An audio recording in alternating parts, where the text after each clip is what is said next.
قرآن پاک اوپر رکھ دے بھائی، قرآن پاک اوپر رکھ دے.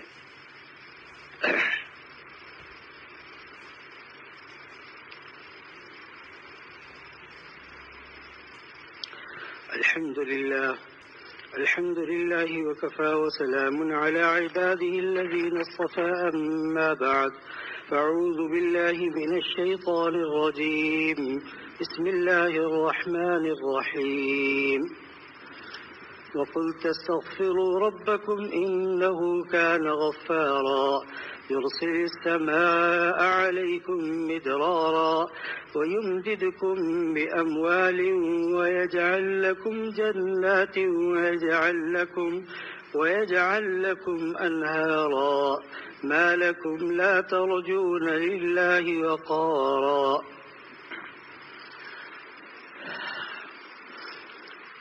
اللہ رب العزت نے حکم دیا ہے کہ مجھ سے استغفار کیا کرو. امر سے حکم. بھائی جو لوگ پیچھے بیٹھے آگے جگہ خالی ہے، پہلے آگے کی جگہ کو پر کر لے، پھر اس کے بعد پیچھے بیٹھنے والے آ جائیں.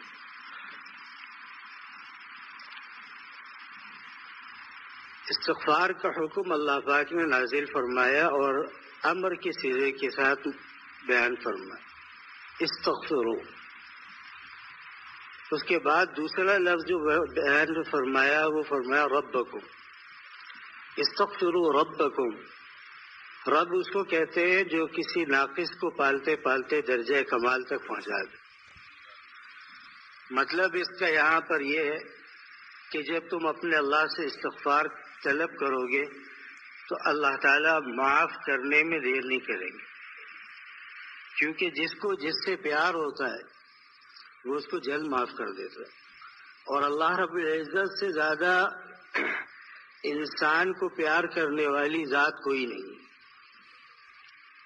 اسی لیے قیامت کے دن رسول اللہ صلی اللہ علیہ وسلم جب ندا فرمائیں گے، پکاریں گے، تو کہیں گے یا رب امتی امتی امتی. اور اللہ تعالیٰ ارشاد فرمائیں گے عبادی عبادی عبادی. کیونکہ سرکار دو عالم صلی اللہ علیہ وسلم تو اس امت کو پکاریں گے کہ اللہ میری امت میری امت. اللہ رب العزت فرمائیں گے میرے بندے کہاں ہیں؟ تو اتنا رحیم و کریم مالک ہے کہ خود حکم دیا کہ تم استغفار کرو. اور استغفار میں یہ بھی سوچو کہ تم کر کس سے رہے ہو. اگر بچے سے غلطی ہو جائے، وہ ماں باپ سے معافی مانگے تو ماں باپ جلد معاف کر دے. لیکن کوئی باہر کا آدمی ہو تو وہ کہتا ہے نہیں بھائی تم نے تو غلطی ایسی کی ہے، میں تمہیں کہاں سے معاف کروں. تو اللہ نے ماں باپ کے دل میں بھی محبت اللہ ہی نے ڈالی. تو جب ماں باپ جلدی معاف کر دیتے ہیں تو اللہ کتنی جلدی معاف فرمائے. پھر اللہ نے ربکم سے جو اپنا تعارف کرایا نا کہ دیکھو میں تمہارا رب ہوں، تمہیں پالنے والا ہوں. والدین کے بغیر بھی اولاد پلی نہیں تھے. والدین سرکار دو عالم صلی اللہ علیہ وسلم 7 سال کی عمر میں یتیم ہو چکے تھے. اللہ رب العزت نے کس مقام تک پہنچا. کتنے ہمارے زمانے کے اندر بچے والدین نہیں ہیں، بچوں کی پرورش پھر بھی ہو رہی ہے. اللہ ان کو رزق بھی دے رہے ہیں، سب کچھ دے رہے ہیں اللہ تعالیٰ. تو فرمایا کہ ربکم، اپنے رب سے استغفار کرو. مطلب کیا ہے؟ استغفار کرنے میں شرماؤ مت. اس کا نتیجہ کیا نکلے گا؟ فرمایا کہ جب تم اپنے رب سے استغفار کرو گے، انہ کان غفارا، وہ بہت زیادہ بخشنے والا ہے، معاف کرنے والا ہے. معافی میں دیر کون کرتا ہے؟ کہ انسان جب غلطی کرے اور سامنے والے کو نقصان پہنچا دے. جب اس کو نقصان پہنچتا ہے تو وہ اس وجہ سے اس کو معاف کرنے میں دیر کرتا ہے کہ بھئی تم ہمارے کیا لگتے ہو، ہم تمہیں معاف کر دیں. لیکن انسان جب غلطی کرتا ہے تو اپنا نقصان خود کرتا ہے، اللہ رب العزت کا نقصان نہیں ہے اس کے اندر۔ کسی کوئی گناہ کیا جس سے اللہ نے منع فرمایا تھا تو وہ گناہ خود انسان کے لیے قابل جزا ہے، قابل سزا ہے۔ اللہ کا کچھ نہیں بگڑا اس کے اندر، نہ اللہ کی عظمت میں کمی آئی، نہ کبریائی میں بڑی کمی آئی، لیکن حکم دیا کہ استغفروا ربکم انہ کان غفارا، اپنے رب سے استغفار کرتے رہو۔ دوسری جگہ ارشاد فرمایا کہ جب تک آپ ان کے درمیان ہیں ہم ان کے اوپر عذاب نہیں بھیجیں گے، اور جب تک یہ استغفار کرتے رہیں گے اس وقت تک بھی ہم ان کے اوپر عذاب نہیں بھیجیں گے۔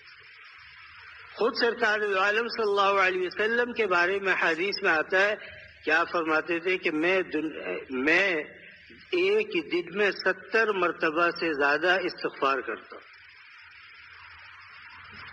آج یہ چیز ہمارے اندر پیدا نہیں ہو رہی کہ ہم اللہ سے استغفار کریں، توبہ کریں اللہ سے۔ ہم کہتے ہیں ہم نے گناہ کیا ہی کیا ہے۔ یاد رکھے اللہ تعالیٰ کی ربوبیت کا حق انسان چاہے پوری زندگی میں سجدے میں پڑا رہے، اللہ کی ربوبیت کا حق ادا نہیں کر سکتا انسان۔ اللہ اللہ ہے، اس لیے حکم دیا کہ تم استغفار کرتے رہو، اور استغفار کا دنیاوی فائدہ بھی ہے اور اخروی فائدہ بھی ہے۔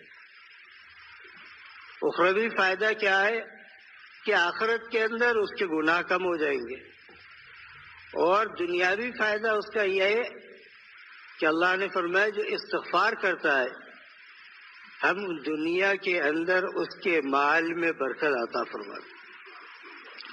یرسل السماء علیکم مدرارا، پہلی چیز جو بیان فرمائی وہ انسان کے اختیار میں نہیں تھی، فرمایا ہم آسمان سے تمہارے لیے بارش برسائیں گے۔ دیکھیں اللہ رب العزت نے جب بھی انسان کو مخاطب کیا ہے، اور جہاں دنیا کا اور آخرت کا معاملہ ہو تو اللہ کو معلوم ہے کہ انسان دنیا کو پہلے مقدم رکھتا ہے، آخرت کو مؤخر رکھتا ہے۔ کہتا ہے یار اگر دین کی طرف آیا تو پتہ نہیں دنیا ملے گی یا نہیں ملے گی۔ تو خود قرآن میں کیا فرمایا، ربنا آتنا فی الدنیا حسنہ وفی الآخرۃ حسنہ، دنیا میں بھی حسنات عطا فرما، آخرت میں بھی حسنات عطا فرما۔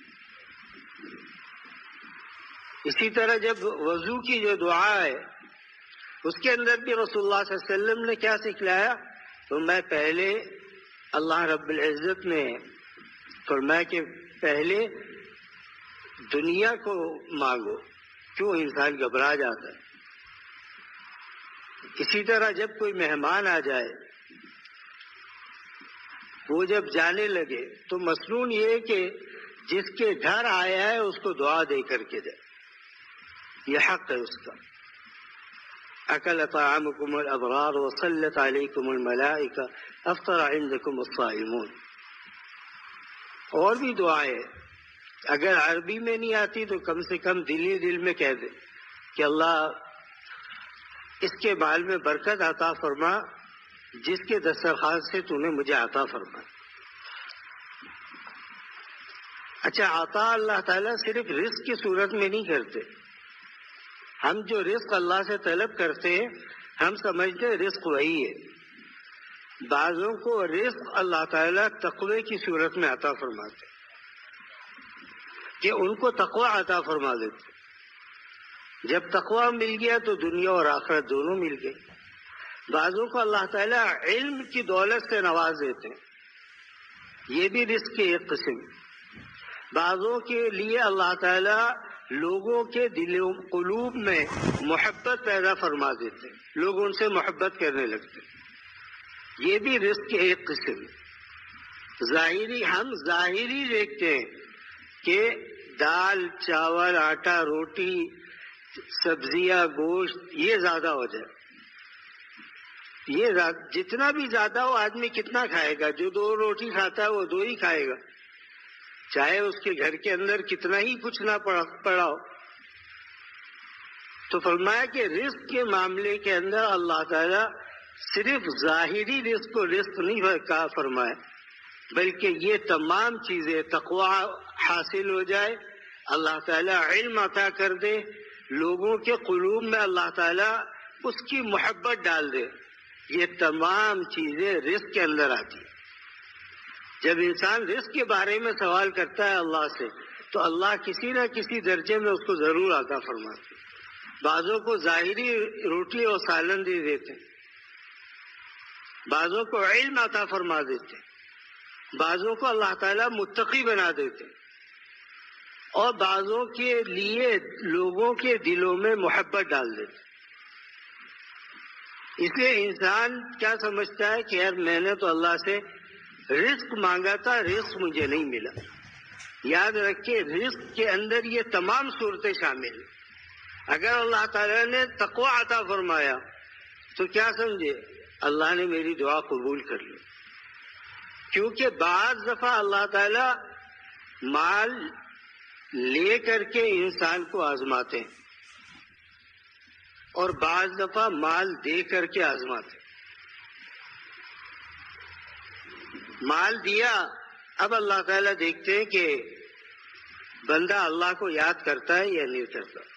جب تک مال نہیں تھا تو دعا کرتا تھا، جب تک مال نہیں تھا تو روتا تھا، جب تک مال نہیں تھا تو فکر کرتا تھا، جب مال آ گیا اب نماز چھوڑ دی، اللہ سے غافل ہو کر کے بیٹھ گئے۔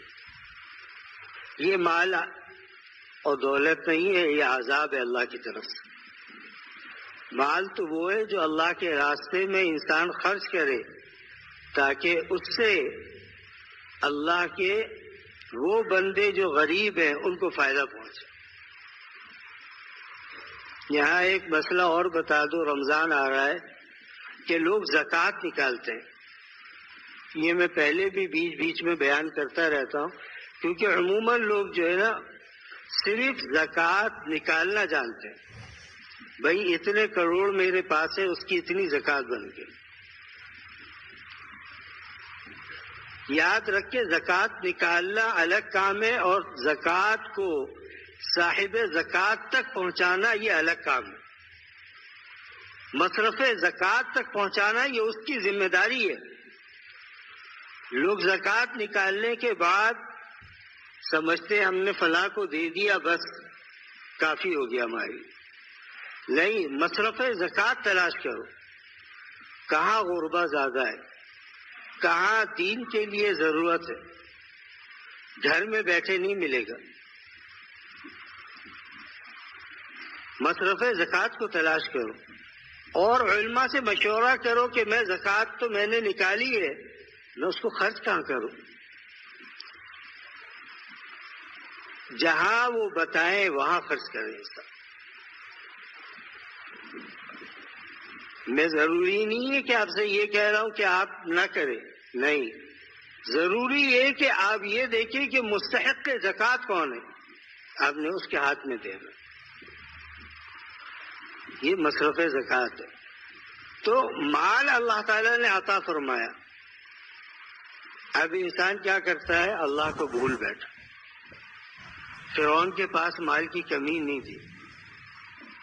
حضرت موسیٰ علیہ السلام کے خلاف جب اس نے ظلم شروع کیا تو اللہ تعالی نے اس کو پانی میں جب غرق کرنے لگے اور اس کو لگا کہ اب بچنے کا کوئی راستہ نہیں ہے، اس نے کہا اللہ ایک موقع دے۔ اللہ نے فرمایا کہ تجھے میں نے پوری زندگی موقع دی، تو میری طرف لوٹ کر نہیں آیا، تو نے موسیٰ علیہ السلام کے خلاف ہمیشہ تو موجود رہا، لہذا اب تیری توبہ قبول نہیں ہے۔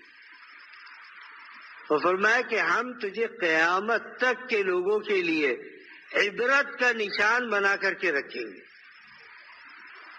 آج بھی مصر کے اندر موجود ہے فرعون کی لاش، وہ اس کو سال میں ایک دفعہ کچھ کیمیکل لگاتے ہیں، وہ لاش ویسی کی ویسی ہے۔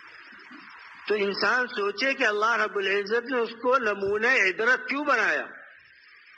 اس وجہ سے کہ اس نے اللہ کے بھیجے ہوئے نبی کو نہ صرف ان کا انکار کیا، ان کی تضحیق کی، ان کا مذاق اڑایا، ان کو ایذا اور تکلیفیں پہنچائی، اللہ نے فرمایا کہ ہم تجھے قیامت تک کے لوگوں کے لیے ایسا عبرت کا نشان بناؤں گا کہ تو بھی یاد رکھے گا۔ جب جسم کے ساتھ یہ حال ہے تو روح کے ساتھ کیا ہوگا؟ لہذا اہل علم کا مذاق اڑانا یہ جائز نہیں۔ اختلافات کا ہو جانا یہ الگ بات ہے، اختلاف ہے، اختلاف دلائل کے ساتھ ہے۔ ہمارے ائمہ اربعہ میں اختلاف نہیں ہے، سب بہت سو کا اختلاف ہے۔ امام شافعی کا اختلاف امام اعظم سے، امام شافعی رحمہ اللہ کا اختلاف امام احمد بن حنبل سے، لیکن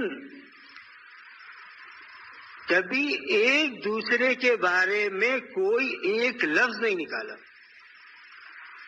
اور امام اعظم ابو حنیفہ رحمہ اللہ جن کے طریق پر ہم چلتے ہیں، ان کے تو شاگردوں نے اختلاف کیا۔ امام محمد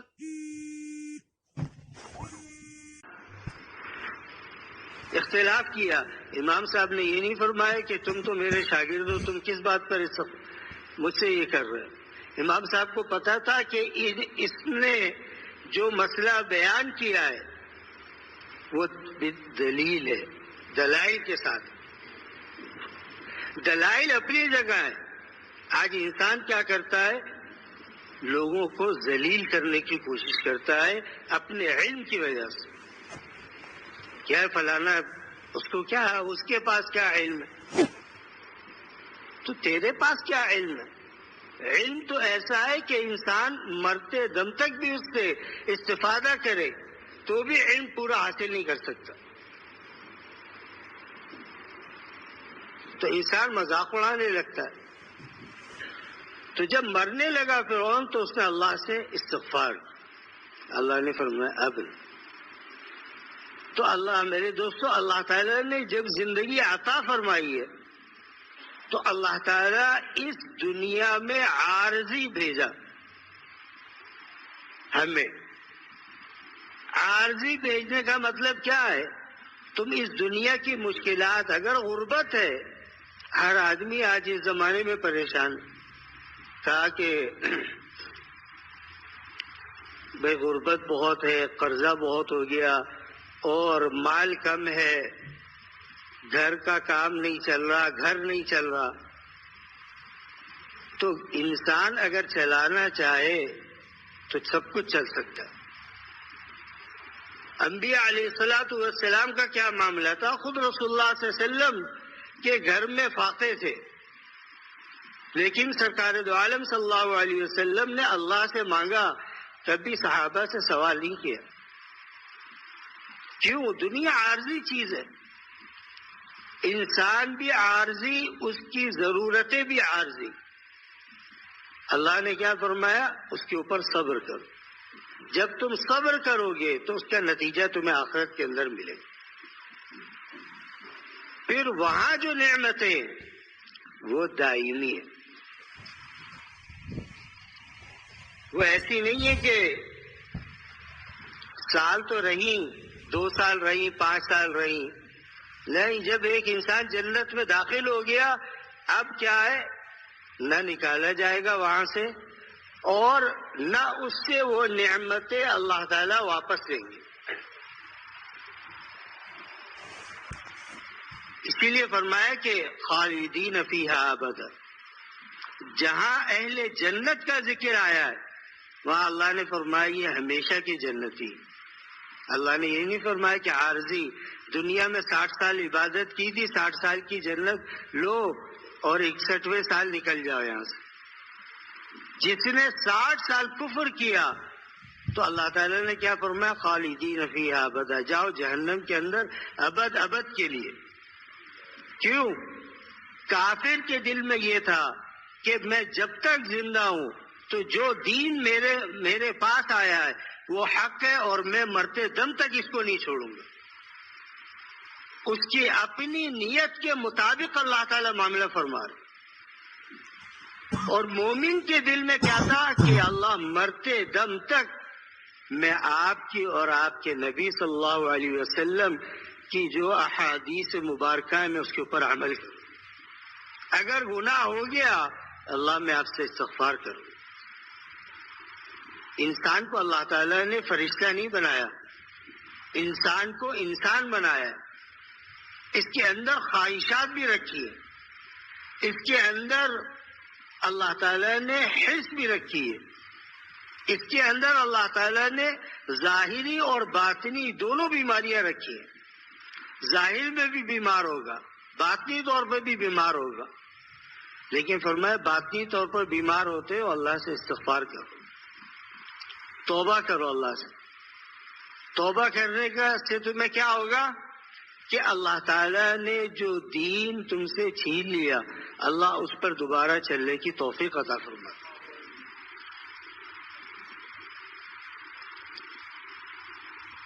اور یہ اس سے بڑی نعمت دنیا کے اندر کوئی نہیں. آج ہم سمجھتے ہیں کہ کوئی اگر بڑا آدمی ہے، کسی ملک کا صدر ہے تو وہ تو بڑے مزے میں، بھائی اس کے ساتھ کیا ہے. یاد رکھیں کہ ہم میں سے تقریباً ہر شخص اپنے گھر کا بڑا ہی ہے.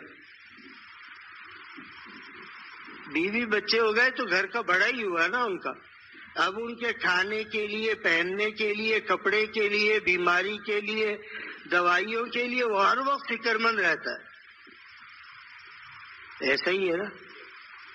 لیکن اسی طریقے سے الا کلکم راع وکلکم مسئول عن رعیتہ، حدیث پاک میں فرمایا جو تمہارے نیچے کے لوگ ہیں کہ اگر وہ غلطی کر رہے ہیں اور تم نے ان کو نہیں سمجھایا، قیامت کے لیے اللہ تعالیٰ تم سے اس کے بارے میں سوال کرے گا.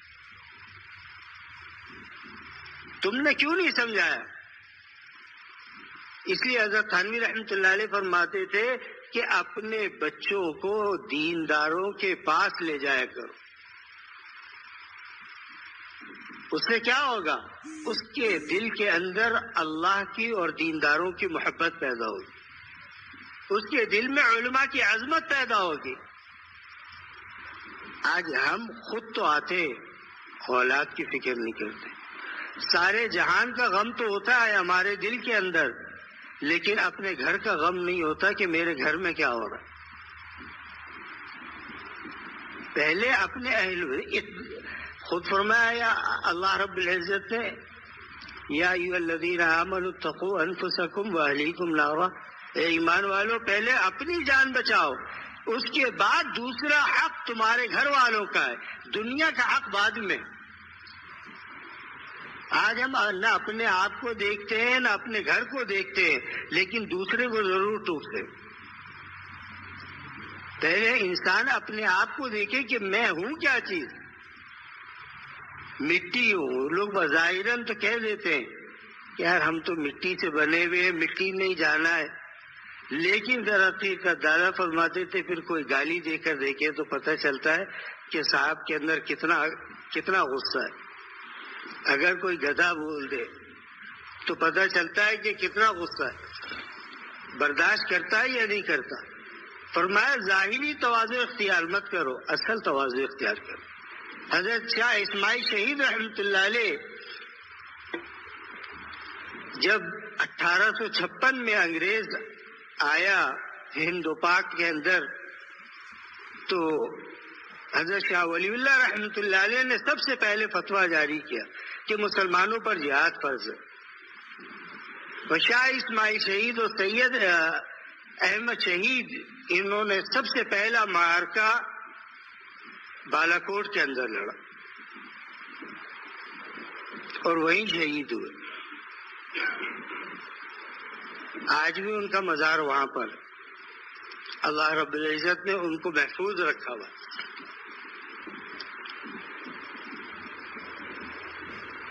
بات کہیں سے کہیں نکل گئی، کہاں چلی گئی؟ نہیں، جہاد سے پہلے میں استغفار میں حضرت شاہ صاحب کا ایک واقعہ میرے ذہن میں آیا تھا. خیر چلو یاد آ گیا تو پھر دوبارہ گاڑی پٹری پہ آ جائے گی، اب پٹری سے اتر چکی ہے۔ تو جب ہوا تو سب سے پہلے حضرت شاہ اسماعیل شہید اور سید احمد شہید رحمۃ اللہ علیہ نے اللہ کے راستے میں جہاد کی۔ تو جنہوں نے جان دینے میں خوشی محسوس کی، اللہ نے دنیا میں بھی ان کو آرام سے رکھا۔ وہ پیاز روٹی کھا کر کے بھی خوش ہیں، آج ہم بریانیاں کھا کر نافرمانی کر رہے ہیں۔ جن کو پیاز اور روٹی نصیب ہوئی، اور روٹی بھی کوئی تازی نہیں ہے، باسی روٹی مل گئی، اس کو کھا کر کے بھی وہ اللہ کی نافرمانی نہیں کر رہے۔ اور جن کو اللہ رب العزت نے کھانے کے لیے دیا ہے، رہنے کے لیے دیا ہے، راحت دی ہے، ہم اللہ کو یاد ہی نہیں کرتے کہ ہمارے پاس تو سب کچھ ہے۔ کفار کا، قریش مکہ کا رسول اللہ صلی اللہ علیہ وسلم پر جو اعتراض تھا وہ یہی تو تھا کہ اللہ نے نبوت دی ہے تو اللہ نبوت کسی مالدار کو دیتا، تب ہم اس کی اتباع کرتے۔ اللہ نے نبوت دی، آپ کا قبیلہ سب سے بڑا تھا،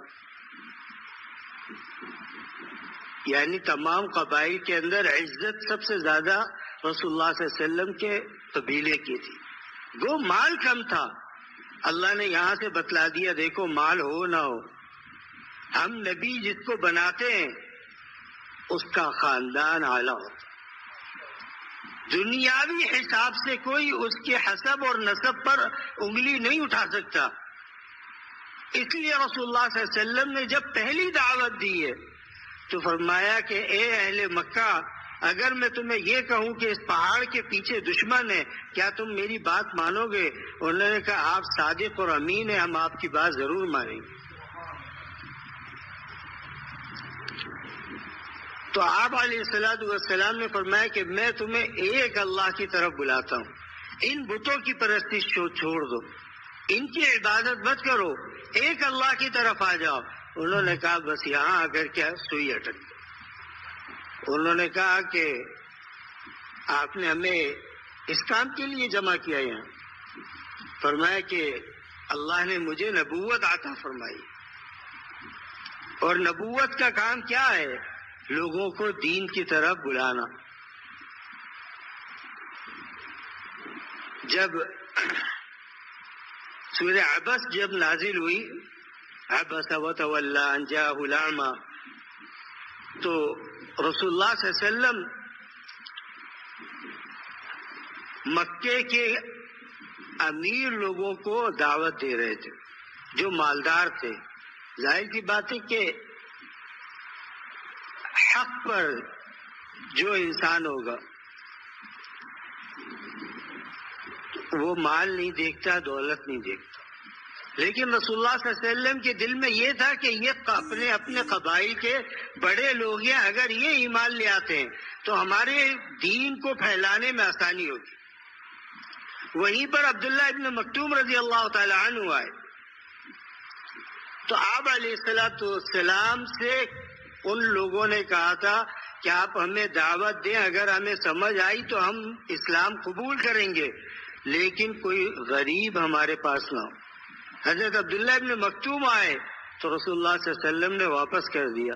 تو قرآن نے اللہ نے وحی بھیجی، عبس وتولی ان جاءہ الاعمی، جب وہ نابینا آپ کے پاس آیا اور آپ ان عمرا کی فکر کر رہے ہیں، اللہ کے ہاں وہ امیر اپنی جگہ پر ہے، لیکن اس نابینا صحابی کا جو دل ہے وہ پاک و صاف ہے۔ صحابی کا دل ہے، اللہ جس سے چاہے دین کا کام لے۔ تو رسول اللہ صلی اللہ علیہ وسلم کو تنبیہ کی گئی، تو میں اور آپ کون ہیں؟ رسول اللہ صلی اللہ علیہ وسلم کو جب تنبیہ کی جا رہی ہے تو میں اور آپ کون ہیں؟ اس لیے دوستو، اگر گناہ ہو گیا اللہ سے معافی مانگ کہ اللہ مجھے معاف فرما دے، اللہ سے معافی مانگے، اللہ سے کلام کرے، اللہ سے بات کرے۔ بات کب ہوتی ہے؟ اکیلا ہے،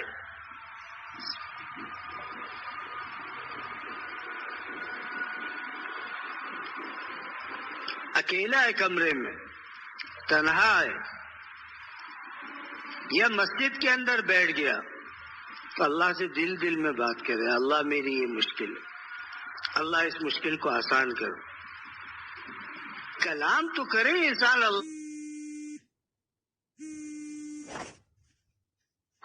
محبت اللہ کی خود بخود دل میں پیدا ہونی شروع ہو جائے گی۔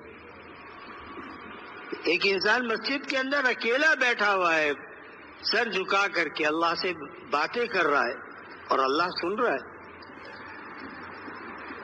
یہ تو ہر انسان جانتا ہے کہ اللہ ہر ایک کی بات کو اللہ تعالیٰ سنتے ہیں۔ انسان اپنے اس وقت بات کرے، اللہ تو عظیم ہے، تیرے خزانے میں کس چیز کی کمی ہے؟ میری یہ مشکل ہے، میں بیمار ہوں، میں ظاہری طور پر کچھ مشکلات کے اندر مبتلا ہوں، اللہ میری اس مشکل کو تو آسان کر دے۔ کیوں؟ الدعاء مخ العبادت، تو میں دعا تمام عبادتوں کا مغز ہے۔ مطلب کیا ہوا؟ مطلب یہ کہ اکیلے ہو، اللہ سے بات کرو، کلام کرو کہ اللہ تیرے خزانے میں کس چیز کی کمی ہے۔ اگر کسی گناہ میں مبتلا ہے، اللہ میں اس گناہ میں مبتلا ہوں، اللہ تو جان چھڑوا دے میری، تو مجھے ہمت اور حوصلہ عطا فرما دے۔ جب کلام ہوتا ہے، حضرت مولانا شاہ الحق صاحب رحمۃ اللہ علیہ فرماتے تھے، تو میں نماز کے بعد بہت، اگر وقت نہیں ہے تو 1 منٹ کے لیے اپنی جگہ جہاں نماز پڑھی ہے وہیں بیٹھ کر کے یہ تو غور کرو کہ میں اللہ تعالیٰ کے دربار میں کھڑا ہوں اور اللہ سے کلام کر رہا ہوں، پر میں 1 منٹ کر لو ہر نماز کے بعد، 1 منٹ 60 سیکنڈ ہوتے ہیں۔ انسان کو یہ بھاری لگتا ہے کہ پتہ نہیں 30 ہوئے، 40 ہوئے، 50 ہوئے، پھر میں کیا کروں؟ اس وقت اللہ تعالیٰ سے کلام کرو، اور فرمایا کلام نہ بھی کرو، بیٹھے رہو، اٹھ کر کے چلے جاؤ۔ فرمایا پھر اگر کبھی گناہ ہوگا اور تم اللہ سے دور ہوگے تو اللہ تعالیٰ تمہیں خود مسجد کے اندر لے آئیں گے۔ اسی لیے حدیث پاک میں کیا آیا ہے؟ رسول اللہ صلی اللہ علیہ وسلم نے ارشاد فرمایا کہ ایک بندہ سفر میں تھا، مثال دی ہے، فرمایا کہ یہاں تک کہ وہ اپنا سفر جاری رکھے ہوئے تھا، یہاں تک کہ وہ تھک گیا، اس نے اپنا اونٹ کھڑا کیا، سامان اونٹ کے اوپر موجود تھا، یہاں تک کہ اچانک اس کی آنکھ لگ گئی اور وہ سو گیا۔ جب اٹھتا ہے تو اونٹ غائب۔ اب آپ کو معلوم ہے کہ عرب کے صحرا کے اندر مٹی ایسی گرم ہوتی ہے کہ پاؤں رکھنا بھی مشکل ہوتا ہے اس کے اوپر۔ فرمایا کہ اب وہ انسان صحرا کے اندر اپنا اونٹ ڈھونڈتا ہے، تھک جاتا ہے، تھک کے پھر سو جاتا ہے۔ فرمایا کہ جب سو گیا، فرمایا کہ جب آنکھ کھولی تو دیکھا سامنے اونٹ کھڑا تھا، جس کے اوپر اس کا سارا ساز و سامان تھا، کھانا پینا سب کچھ اس میں تھا۔ تو میں وہ انسان کیا کہتا ہے؟ اس کے زبان سے بے ساختہ کیا نکلتا ہے؟ اے اللہ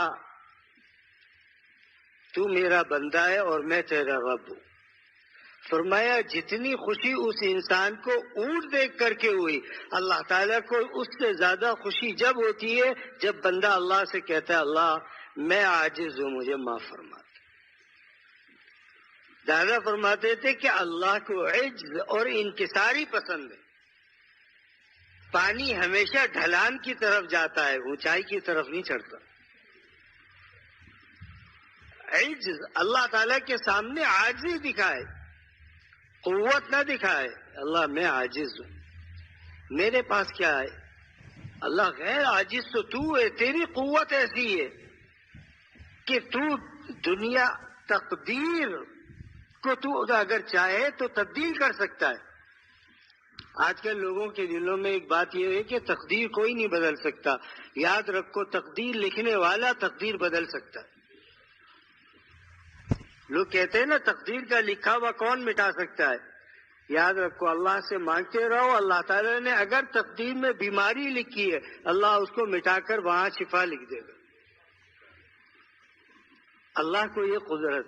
کیوں؟ اللہ مالک ہے. تو دعا کسی حال میں خالی نہیں ہے. مانگو اللہ سے. کیوں نہیں مانگتے؟ آج ہمارے اندر یہ کمی، سب سے بڑی کمی جو ہے نا وہ یہ کہ ہم اللہ سے نہیں مانگتے. ہم 10 لوگوں سے اپنی پریشانیوں کا ذکر کریں گے، اللہ کے سامنے بیٹھ کر کے 2 منٹ ہماری آنکھ سے ہاتھ اٹھا کر آنسو نہیں نکلتے اللہ میری اس مصیبت کو دور فرما دو. ان 10 آدمیوں سے جن سے ذکر کیا ہے وہ عاجز ہیں. اللہ رب العزت کے سامنے 2 منٹ بیٹھا، 2 آنسو گرائے، اللہ غیر عاجز ہے، اللہ اسی وقت اس کی پریشانی دور کر دے. وہ قادر مطلق ہے. لیکن ہم کیا سوچتے ہیں؟ پتہ نہیں اللہ پاک نعوذ باللہ. اب تو وہ زمانہ آ گیا کہ لوگ یہ سمجھتے ہیں کہ یار اللہ ہماری سنے گا بھی یا نہیں سنے گا. اللہ تعالیٰ سے جو ہم مانگ رہے، ہم نے دعا کی 2 دن کی، 3 دن کی، 4 دن کی، مہینہ کر لی. اس کے بعد ہم نے کیا سوچا؟ یار اللہ تعالیٰ کی طرف سے تو کوئی ایسی چیز نظر ہی نہیں آ رہی. دادا جان رحمۃ اللہ علیہ نے ایک دفعہ فرمایا کہ میں اللہ سے دعا کیا کرتا تھا. یہ نہیں بتایا کہ دعا کیا کرتا تھا. فرمایا کہ 12 سال کے بعد میری دعا قبول ہوئی. 12 سال تک میں نے دعا کرنا نہیں چھوڑا. یہ خود میں نے اپنے کانوں سے دادا سے سنا. تو میں 12 سال تک میں ایک کام کے لیے دعا کرتا رہا.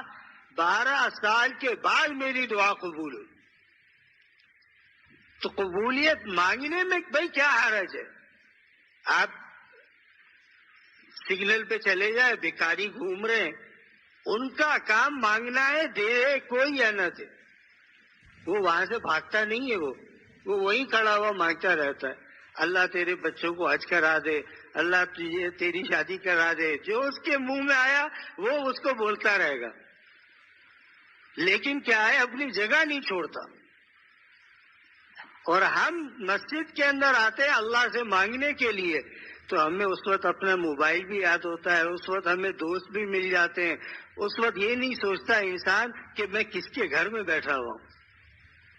آپ کو کوئی امیر اپنے گھر میں بلا لے یا وقت کا بادشاہ اپنے گھر میں بلا لے اور آپ بادشاہ کو چھوڑ کر اس کے گھر کی پینٹنگ دیکھنے لگے، چھت دیکھیں یار یہ کتنی زبردست بنی ہے. بادشاہ کیا کہے گا؟ اٹھ جائیں. جب میں تیرے سامنے بیٹھا ہوں تو میری طرف متوجہ ہو، تو چھت کو کیا گھور رہا ہے؟ تو انسان مسجد کے اندر آ کر اگر یہ سب کام کرے گا، اللہ کی طرف توجہ نہیں کرے گا، اس وقت موبائل بھول جائے، اس وقت دوست احباب ان کو بھول جائے. یہ سوچے کہ میں کس کے گھر میں داخل ہوا. اللہ کا گھر ہے. اور جب اللہ کا گھر ہے تو اس میں اللہ کی طرف متوجہ ہے. بعض بزرگوں کے بارے میں دادا نے فرمایا کہ جب اذان سنتے تھے تو خوف کے مارے ان کے بال کھڑے ہو جاتے تھے کہ بلاوا کس کی طرف سے آ رہا ہے. تو میں اذان کی آواز سن کر ان کے جسم کے بال کھڑے ہو جاتے تھے کہ اللہ نے اپنی بارگاہ میں طلب کیا. میں کس طرح جاؤں اللہ کی بارگاہ میں؟ آج ایک انسان مالدار سے تو دب جاتا ہے. اللہ کے گھر میں آ کر اس کو یہ احساس نہیں ہوتا کہ میں بیٹھا کس کے گھر میں ہوں. اور اللہ تعالیٰ بندے کی طرف متوجہ اور بندہ بندے کی طرف متوجہ. بندہ دوست سے پوچھ رہا ہے کیا حال ہے بھائی، تم کہاں تھے، اتنا عرصہ ہو گیا تم سے ملاقات نہیں ہوئی. مسجد سے نکل کر یہ بات کر لیں. ہو سکتی ہے؟ نہیں. مسجد ہے، اللہ کا گھر ہے، اللہ کی طرف رجوع رکھے. یہ سوچے کہ میں کس کے گھر میں. جب انسان کو اللہ کی کبریائی، اللہ کی عظمت جب انسان کے دل میں آ جاتی ہے نا، اس کو مسجد کیا سارے دنیا کے اندر اس کا دل اللہ سے جدا نہیں ہوتا. خواجہ صاحب رحمۃ اللہ علیہ کا واقعہ میں 12 سنا چکا ہوں. ایک دفعہ خواجہ صاحب رحمۃ اللہ علیہ نے بڑے بڑے علماء موجود تھے. خواجہ صاحب نے صحبت زیادہ حاصل کی تھی. بڑے بڑے علماء تھے. خواجہ صاحب کا مزاج ہنسنے ہنسانے والا تھا. صوفی بات صفا نہیں تھے. تو ایک شخص نے لکھا نا خواجہ صاحب کو کہ حضرت آپ تو حضرت تھانوی رحمۃ اللہ علیہ کے اتنے بڑے خلیفہ ہیں اور آپ ایسا مذاق کرتے ہیں, آپ کو ایسا نہیں کرنا چاہیے. تو حضرت نے فرمایا یہ صوفیت تجھے ہی مبارک ہو, مجھے تو بس اللہ تعالیٰ کی ایک نظر ہی کافی ہے. تو حضرت نے ہٹایا, پھر اچانک حضرت خاموش ہو گئے. فرمایا بھائی بتاؤ کس کس کا دل اس ہنسنے کی حالت میں اللہ سے غافل ہو گیا تھا. اب مفتی شفیع صاحب رحمہ اللہ, مولانا ادریس صاحب کاندھوی رحمہ اللہ جیسی شخصیات بیٹھی ہیں, سب چپ ہیں. پھر خواجہ صاحب نے فرمایا گو ہنسی بھی ہے لب پہ ہر دم اور آنکھ بھی میری نم نہیں. گو ہنسی ہے لب پہ ہر دم اور آنکھ بھی میری نم نہیں, مگر جو دل رو رہا ہے پہم اس کی کسی کو خبر نہیں. ظاہر سے ہنس رہے, باطن سے اللہ تعالیٰ سے تعلق ہے. کیوں؟ اللہ نے یہ نہیں فرمایا کہ دیکھو ہنسنا منع ہے. کیوں؟ انسان کے اندر مزاج میں اللہ نے یہ چیز رکھی ہے کہ اس کو ہنسی بھی چاہیے, اس کو خوش طبعی بھی چاہیے, وہ خوش طبع بھی ہو, اور دل کے اندر خوشی. انسان کی خواہشات ہے کہ بھائی میں بھی کسی سے بات کروں, مجھے خوشی حاصل ہو. اللہ نے اس سے منع, جائز خوشی, ناجائز نہیں. زیادہ فرماتے تھے دنیا کی جتنی جائز خوشیاں ہیں تمام کی تمام استعمال کرو, لیکن اللہ نے جس کو ناجائز کر دیا اس کو چھوڑ. اللہ نے کھانے پینے کی اجازت دی, اللہ نے اچھا کپڑا پہننے کی اجازت دی. ایک دفعہ دادا جان رحمت اللہ علیہ آئے جمعے کے دن, اور وہ عربی جو پہنتے ہیں نا اوپر سے کالے رنگ کا, تو وہ پہنا ہوا تھا. تو عام دن تھے, کوئی وہ عید بقرعید کا دن نہیں تھا. تو آئے, بیان شروع کیا جمعے کا دن, تو فرمایا کہ یہ مجھے ہدیے میں آیا, اور اللہ تعالیٰ جو نعمت بھیجتے ہیں اللہ تعالیٰ اس نعمت کو اپنے بندے پر ظاہر ہو تو اللہ کو خوشی ہوتی ہے کہ میں نے اپنے بندے کے پاس ایک نعمت بھجوائی, لہذا میں اس کو اس لیے جلدی پہن کر کے آ گیا کہ زندگی کا کوئی پتہ نہیں, اللہ نے نعمت دی ہے تو اس کی نعمت کو بندوں تک دکھائے. وہ حالانکہ سعودیہ سے آیا تھا, وہ دادا تشریف لے گئے تھے عمرے پر, تو وہاں جو رسول اللہ صلی اللہ علیہ وسلم کی جالی کے باہر جو لوگ کھڑے ہوتے ہیں اس میں سے ایک شخص حضرت مولانا شاہ عبد الحق صاحب رحمۃ اللہ علیہ کو جانتا تھا. تو اس نے حضرت کو پیش کیا اور دادا کو پیش کیا. فرمایا کہ حضرت یہ آپ کے لیے. دادا سے فرمایا حضرت یہ آپ کے لیے.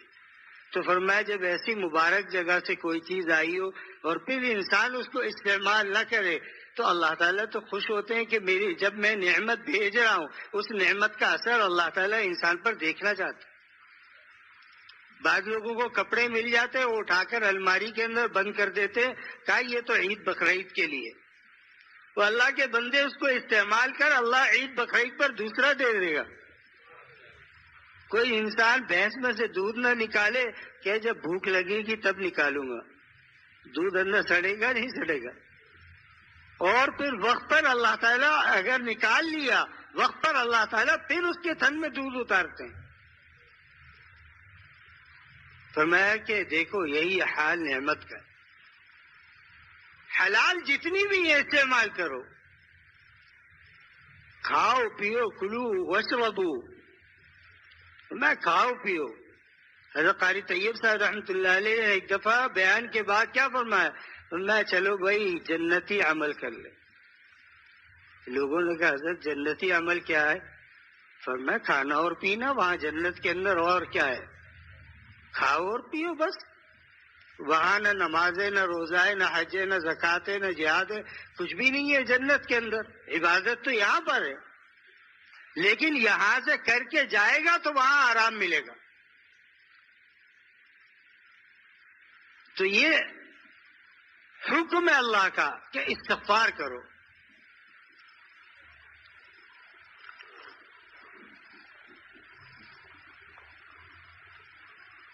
استغفار کا پہلا فائدہ کیا ہوگا؟ یرسل السماء علیکم مدرارا. تمہاری زمین اگر خشک ہوگی اللہ تعالیٰ اس پر پانی برسا دے.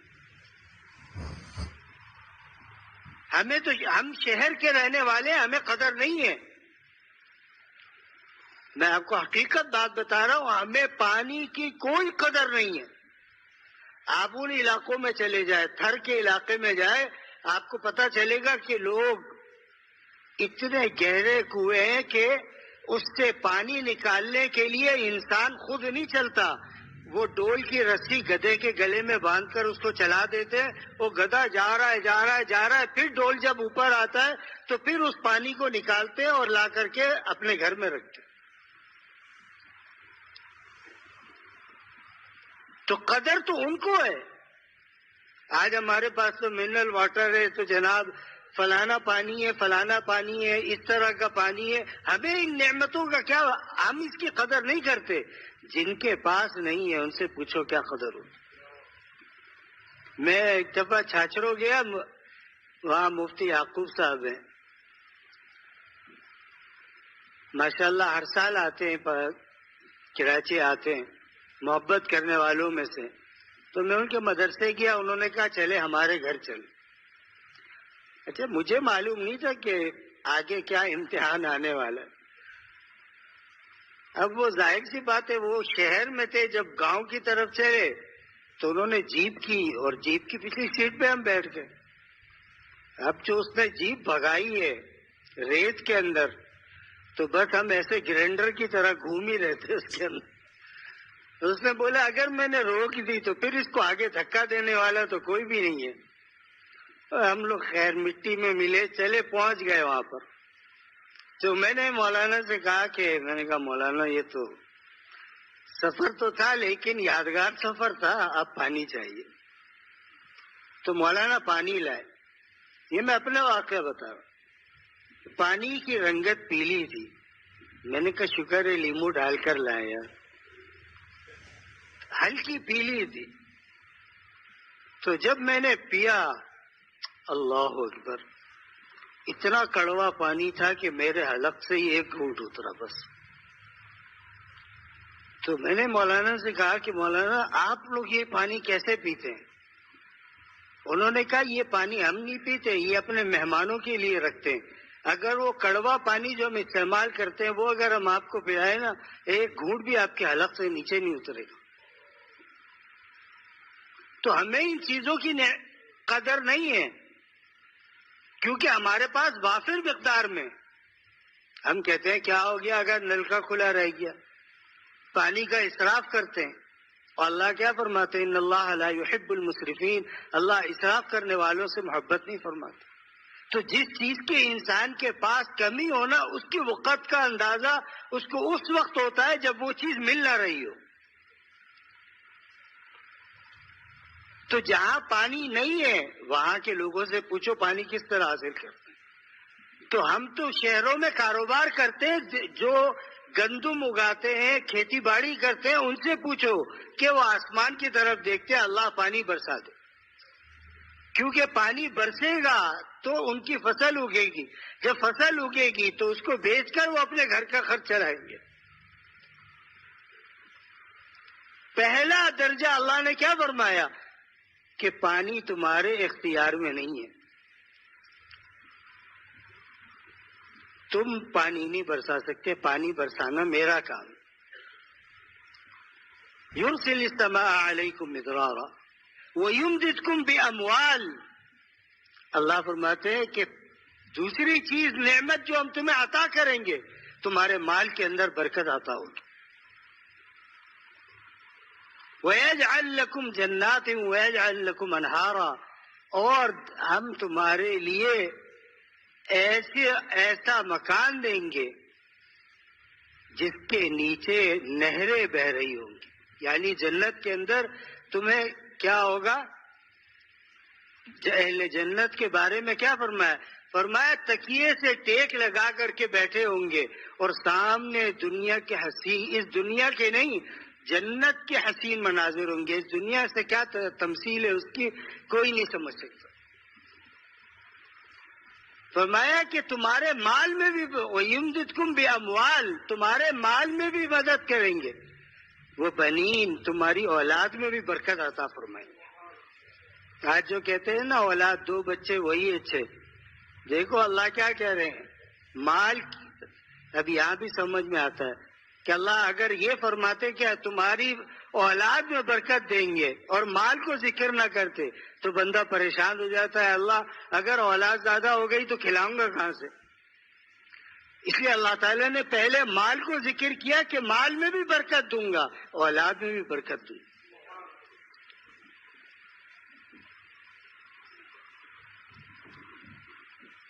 کتنے فائدے ہو گئے؟ 3 فائدے ہو گئے. اگر تمہاری نہریں خشک ہو رہی ہیں، دریا خشک ہو رہے ہیں، پانی نہیں ہے، اللہ سے استغفار کرو، اللہ سے توبہ کرو، اللہ سے معافی مانگو. کسی انسان کے دل میں یہ آئے یار ہم نے تو گناہ کیا نہیں، ہم کیوں معافی مانگے؟ تو رسول اللہ صلی اللہ علیہ وسلم سے زیادہ تو بڑا نہیں ہے، سید الانبیاء سے تو بڑا نہیں ہے. استغفار کر لے. بعضی غلطیاں ایسی ہوتی ہیں جس سے انسان کیا سمجھتا ہے یہ غلطی ہے نہیں، حالانکہ وہ غلطی ہوتی.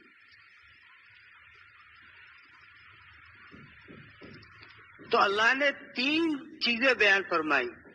یرسل السماء علیکم مدرارا ویمددکم باموال ویجعل لکم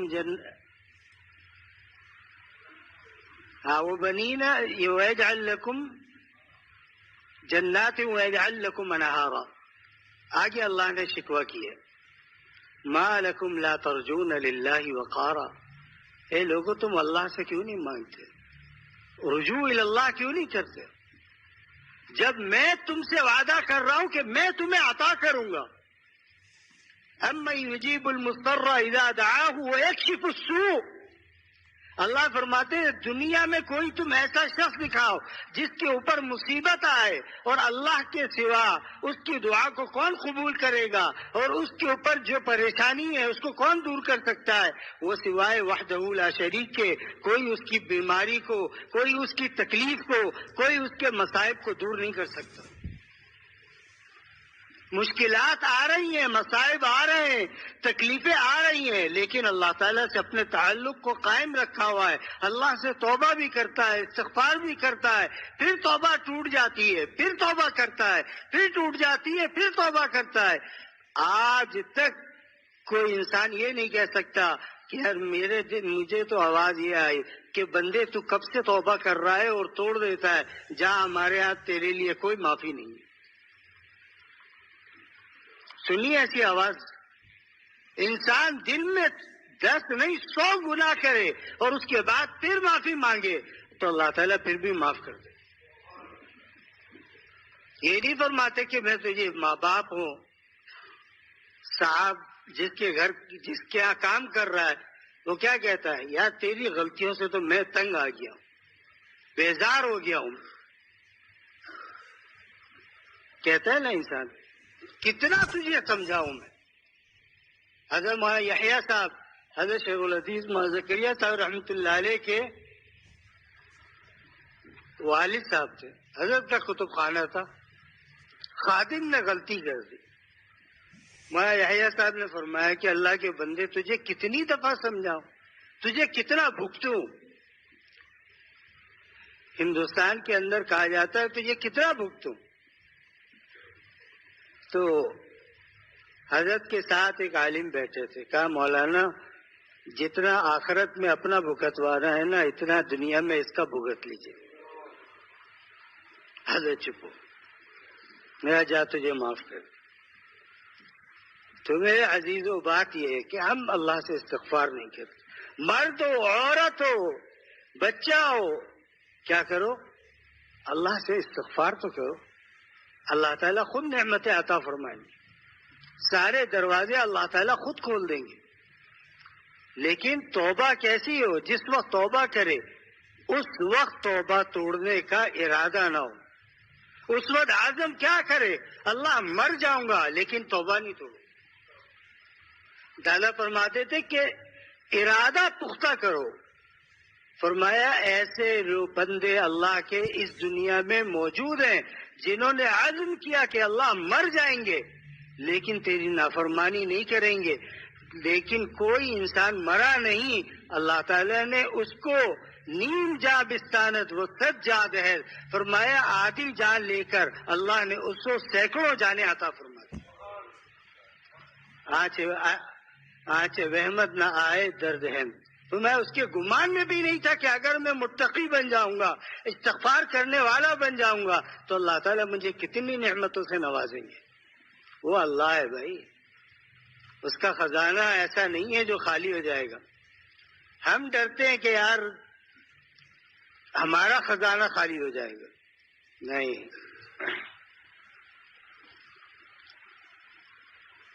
ایک صاحب نے لکھا ہے کہ میرے پیارے بھائی صاحب کے بیٹے مغفرت کے لیے دعا فرمائے، اللہ ان کے آخرت کی ساری منزلیں آسان فرما دے، آمین. ایک صاحب نے لکھا ہے کہ دعاؤں کی درخواست ہے، میں اور میرے گھر والے سارے مسلمان اور انسان 100% اللہ والے ہو جائیں. اللہ صحت جسمانی اور روحانی اور کاروبار میں برکت عطا فرمایا، آمین. اور ایک صاحب نے لکھا ہے میرے لیے پاکیزہ اور حلال روزگار کے لیے دعا فرمائیں. ملازمت کی تلاش میں مختلف جگہ انٹرویو دیا ہے، اللہ ان کو حلال رزق عطا فرمائے. فرمائے کہ میرے بیٹے کے لیے دعا کریں، برے اعمال سے اللہ حفاظت فرمائے اور اللہ میرے کاروبار میں برکت عطا فرمائے، آمین.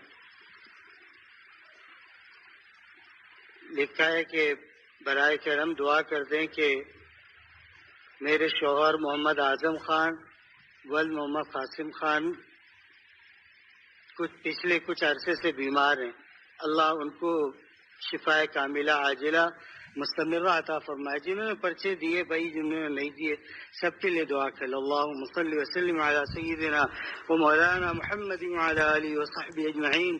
اللہ ہمارے تمام گناہوں کو معاف فرما، اللہ رحم فرما دیجئے، اللہ کرم فرما دیجئے. اللہ تائبین میں سے ہمیں تائبین کے اندر ہمیں شامل فرما دیجئے. اللہ ہم گناہوں سے بچنا چاہتے ہیں لیکن نفس و شیطان پھر ہم پر غالب ہو جاتا ہے اور ہم پھر گناہ کر بیٹھتے ہیں. اللہ اپنے فضل و کرم سے ہمیں توفیق توبہ اور توفیق استغفار کی توفیق عطا فرما. اے رب کریم، ہمارے تمام گناہوں کو معاف فرما، تمام مشکلات کو آسان فرما، تمام انسانیت کے رزق میں برکت عطا فرما، کرم اور رحم فرما. اللہ کرم و رحم فرما، اللہ کرم و رحم فرما. اللہ اس دنیا کے اندر مسلمانان عالم دنیا میں جہاں بھی مظلوم ہیں، اللہ ان مظلوموں کی مدد فرما، ان کا حامی و مددگار بن جا. اللہ جبرائیل علیہ السلام کے ذریعے ان کی مدد فرما. اللہ جو لوگ آپ کی طرف آنا چاہ رہے ہیں، اللہ نفس و شیطان بیچ میں حائل ہیں، اللہ سب کو جذب فرما کر اللہ اپنے محبوب اور اپنے مقبول بندوں میں سب کو شامل فرما لیجئے. یا الہ العالمین، مجھے، میری اولاد کو، میرے گھر والوں کو، میرے خاندان والوں کو، ان کے اولادوں کو، اللہ سب کو جب تک آخری وقت میں اس وقت اٹھا جبکہ ہمارے نامہ اعمال میں کوئی گناہ نہ ہو اور نیک و صالح بنا کر کے اٹھا. اللہ اپنی عزت کے صدقے میں، اپنے عرش کے صدقے میں اللہ ہماری توبہ کو قبول فرما. اللہ تائبین میں شامل فرما، اللہ تائبین میں شامل فرما. اللہ جتنے حاضرین و حاضرات، غائبین و غائبات دنیا کے کسی بھی کونے میں ہو، اللہ سب کی مشکلات دور فرما دے، سب کی مشکلات اور حالات کو درست فرما دے، رحم فرما دے، دین کے اوپر چلنے کی توفیق عطا فرما دے، دین کے اوپر ثابت قدمی ہم سب کو عطا فرما دے. اللہ محروم نہ فرما. اللہ محروم نہ فرما. اللہ ہم آپ کے گھر کے اندر موجود ہیں, آپ کے گھر میں وعدہ کرتے ہیں اللہ اپنے فضل و کرم سے کہ ہم آپ کو ناراض نہیں کریں گے. اللہ ناراضگی والے اعمال سے ہم سب کو بچا. اے اللہ رحم اولیاء صدیقین والی حیات عطا فرما. اے اولیاء صدیقین والی حیات عطا فرما. دین پر چلنے والا بنا دے, اہل دین سے محبت کرنے والا بنا دے, اور جن سے تو محبت کرتا ہے ان کی محبت ہمارے دلوں کے اندر بٹھا دے. وصلی اللہ تعالی علی خیر خلقہ محمد وعلی آلہ وصحبہ اجمعین برحمتک یا ارحم الراحمین.